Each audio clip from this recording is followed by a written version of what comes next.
নিমক হারামি করার পরেও যে বলে আমি কি করেছি, মিথ্যাবাদী প্রমাণিত হওয়ার পরেও যে বলে আমি কি করেছি, বিশ্বাস ভেঙে দেওয়ার পরেও যে বলে আমি কি করেছি, আমি তো কোনো অন্যায় করি না, আমি এই করেছি, আমি ওই কাজ করেছি, এটা মিস্টেকলি হয়ে গেছে, সবকিছু করেও যে বলে আমি কিছু করি নাই, আপনি তার থেকে লয়্যালটি কেমনে এক্সপেক্ট করেন? তার থেকে আপনি সত্যিকার অর্থে ভালোবাসা কেমনে এক্সপেক্ট করেন? How funny it is.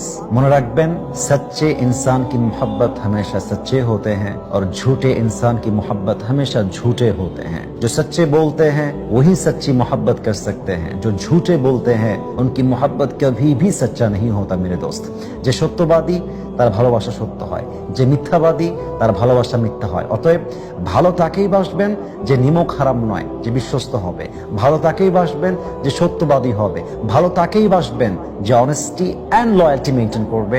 আপনি আপনার লাইফে কখনোই কষ্ট এবং বিশ্বাসঘাতকতার শিকার হবেন না, ইনশাআল্লাহ তাআলা।